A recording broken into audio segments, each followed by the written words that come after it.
What is up, YouTube? Welcome back to the channel. So, today I had an idea for a video, and I put up a Facebook post this morning asking a question, and so we're going to go through the comments on this Facebook post and talk about some of the answers to this question. So the question that I proposed was, give me your spiciest guitar takes, right?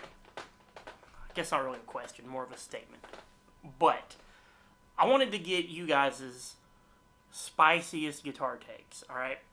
So, we're going to go through the comments and talk about some spicy guitar takes. And some of these I agree with, some of them I don't. You know, this is all in good fun, right? We're not going to jump on anybody or dig on anybody or anything like that. This is just all in good fun, right? So, we'll start with I might not be able to get all of these, right? Because there was a good bit. So, we'll just pick out some good ones and we'll see what we got here. So, first spicy guitar take, my buddy Max, who I'm in a band with. Max says, a cheap guitar with a great setup will sound better than an expensive guitar with a cheap setup. So, make sure I said that right. A cheap guitar with a great setup will sound better than an expensive guitar with a cheap setup. Yes. I mean, I agree with that. Yes. But I feel like when, and I'm not saying that this is Max's opinion or anything like that, okay? I'm just saying that I see this kind of, like, argument come up a lot in guitar groups. And it seems like a lot of people, when they propose this, it's always like this real diehard, like, and or kind of thing. They kind of get locked into this binary where they just, like, it seems like people only believe that expensive guitars exist with crappy setups and cheap guitars only exist with really good setups. That's just kind of how it's always, like, framed, you know? Like, you'll see people just, like, arguing for cheap guitars to the death, you know? And it's like, I mean, yes, that is true, but, like, a good guitar with a good setup is also an option. Like, you can't just buy a decent guitar and get a good setup on it, and, like, you don't have to buy a cheap guitar and, like, really try and doctor it up, you know what I mean? So, but in general, yes, I do agree with that. A setup is super important. It doesn't matter what level of guitar you have, whether it's a $200 guitar or a $2,000 guitar. If it doesn't have a good setup on it, it doesn't really matter. I mean, I've played some really expensive guitars that played like crap, and I've played some really good, you know, like cheaper guitars because they were just set up right and maintained well. So, all right. Next one, my buddy RJ says he doesn't necessarily agree with this, but I guess he hears it a lot.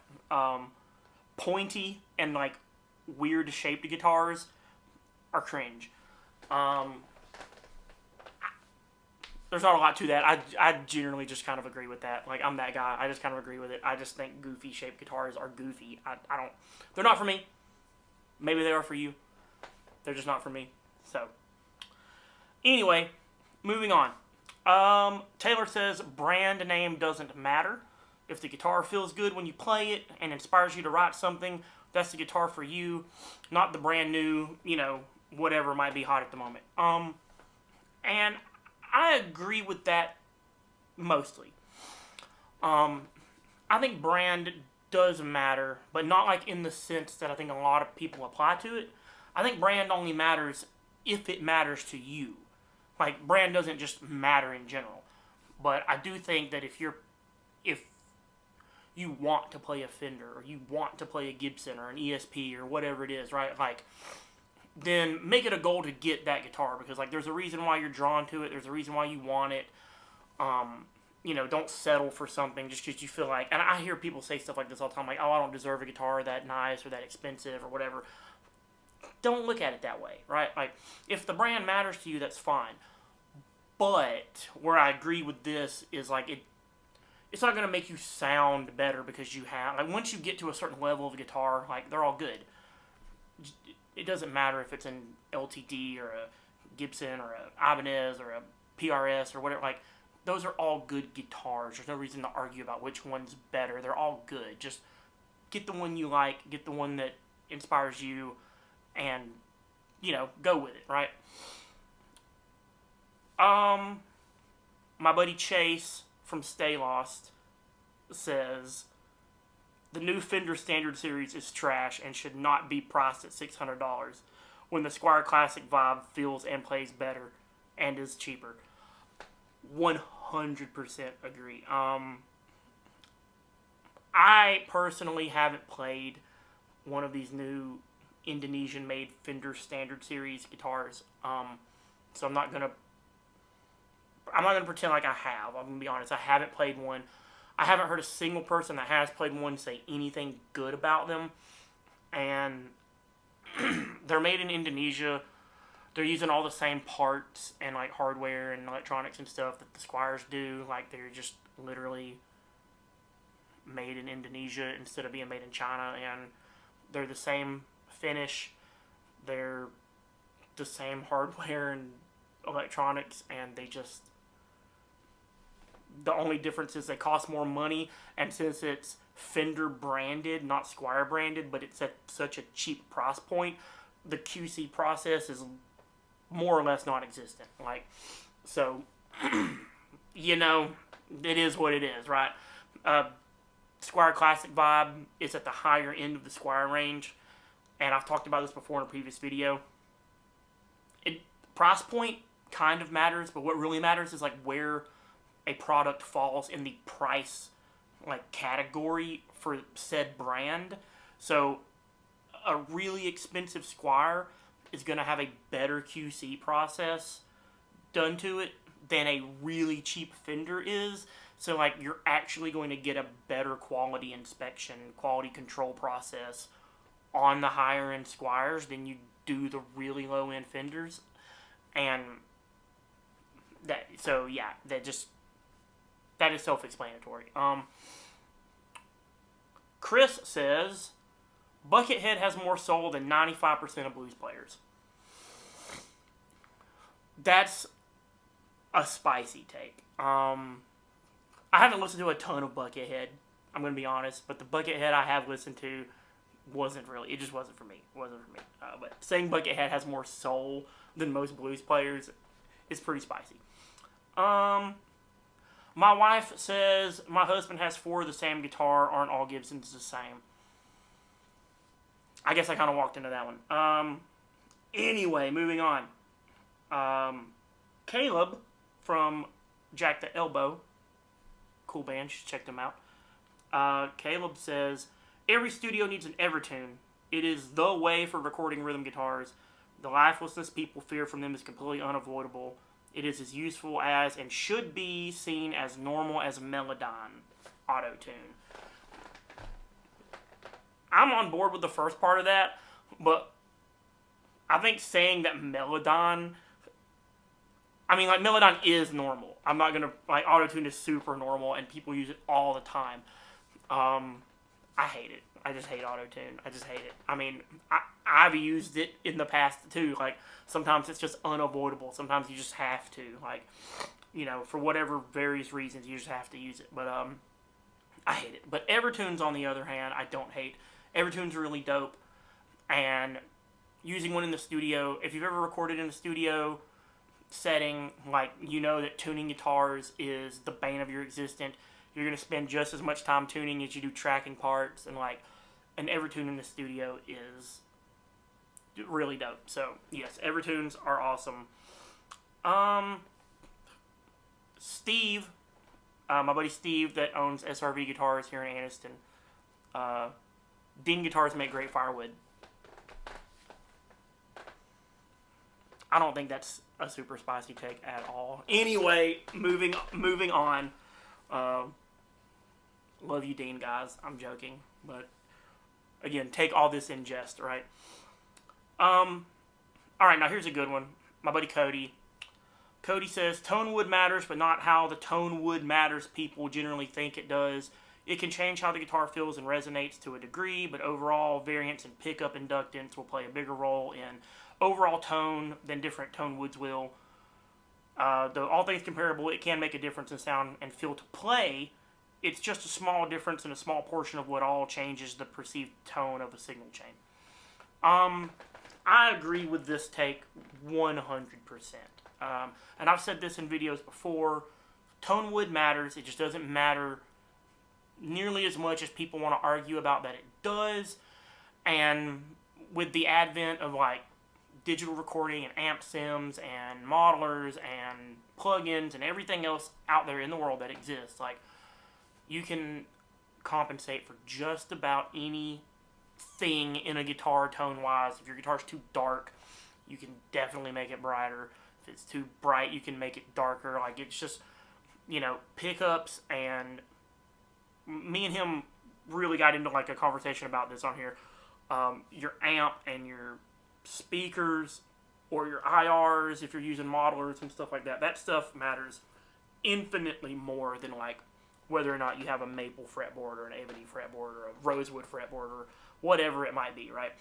Again, not that it doesn't matter, it just doesn't matter nearly as much as like people want to get online and argue about that. Like, if you looked at how people argue about this stuff online, you would think it was like some huge drastic difference, and it's just not. In an electric guitar, tone wood is a very tiny, imperceivable amount of the equation. Kyle says digital is phenomenal, but it still cannot replace real tube amps. I'm kind of 50-50 on that one. I kind of lean more digital. I mean, I play live with a digital rig. I record most of the stuff I do these days with digital recording, amp sims, plugins, all that stuff. But there is something about strapping into like a 100-watt Marshall and cranking it up. It's like strapping into a race car or something like that, and putting the pedal to the floor and just ripping. You know what I mean? There is something about strapping into like a big 100-watt amp and cranking it up that just, the digital stuff sounds amazing, and it's the pros vastly outweigh the cons of the digital stuff. It's so much easier to carry and gig with and play live with these days. Like, it's just so much more convenient and everything like that. Especially like half stacks. If you're hauling like a Marshall stack to a gig, it's brutal, but it's a vibe, right? Let's see. My buddy Tav says 99.9% of guitars suck without aftermarket modding. I think that's a real spicy take. And my reply to him was 99.9% of cheap guitars suck without aftermarket modding. I think there is some truth in what he's saying. I don't agree with it like wholesale, but I think there is some truth in what he's saying. A lot of these really low-end guitars, especially these like off-brand guitars, I see a lot of people buying these. And I've reviewed a couple. Like, I had the Feasley guitar from Amazon. I've had a couple Harley Bentons, and I think a lot of these guitars are, I don't know, they need it. If it's just something for like a kid or you to play around with at the house or whatever, like, that's one thing. But if you're like seriously thinking about going out and playing live, like, these guitars just don't cut it. They don't. The hardware sucks. The electronics suck. A lot of them just don't. A lot of them have weak pickups. I'm not even going to say low output pickups. Like, no, they're just weak pickups. Like, they just don't have. I mean, that's how they're able to sell them for $129 or whatever the price of these things is, right? So, yeah, I agree with this mostly. That especially when it comes to these lower end guitars and these off-brand guitars, a lot of them, so they're fine for like a learner guitar or around the house guitar, but like anything beyond that, they just do not cut it. Monroe says people who can't bend a string buy a Floyd Rose. Sorry, I just can't stand them. That's a spicy take. I mean, I can't stand Floyd Roses either. I'm with you on like the let's hate Floyd Roses train, but I don't think it's for people that can't bend though. That's pretty spicy. All right, Corey says tone is 100% in the gear. The gear shapes everything. Your fingers are not going to make a Strat through a Fender Twin sound like a Les Paul through a Plexi. But then he goes on to say your personal sound is a combination of your touch and your gear. So, again, no shade, not throwing anything here. That's moderately contradictory, though. But I get what he's saying. I get the point of what he's trying to make, though. And I actually have a pretty neat take on this. If you haven't seen my video, I have a video called "Finding the Guitar Tone in Your Head," and I'll try to link that video down in the description, because that's my take on this. I don't think the guitar tone is in the gear or in your hands. I think it's in your head, and I think you can find the gear. That long short of it, I think you can find the gear in the real world that translates the tone in your head. I think guitar tone is here. So again, I'll link that video in the description. Finding the guitar tone in your head. Go watch it. I talk about this for like a hot minute. That's one of my spicy takes. Let's see. Brandon says tube amps are superior to defined sound. I'm guessing he's in relation to modelers, which we already kind of talked about. Again, now when it comes to just like the sound, I disagree with this. I think that there's a whole generation of guitar players that is going to prefer how modelers and like plugins and stuff sound. And I'm in a neat position to where I spend a lot of time with both, and I see the benefits and like whatnot of each one. And I think sound is all I think it's all subjective. I think that's all like a preference. There are plenty of situations where I prefer like how a digital amp sim or something sounds versus a real amp. So again, I think that's a really subjective kind of take. Yeah, so that's kind of the gist of that. I did actually get through all of the comments there. So yeah, those are some spicy guitar takes. If you have a spicy guitar take that you'd like to hit me with, drop it in the comments, and maybe if I get enough, I'll do another one of these videos. Yeah, so hope you guys dig that. Just something fun, nothing too serious or heavy here. Hope you guys liked the video. Subscribe to the channel, hit the like button, drop me a comment, leave me your spicy guitar take, and hope you guys have a good week. I'll be back next week.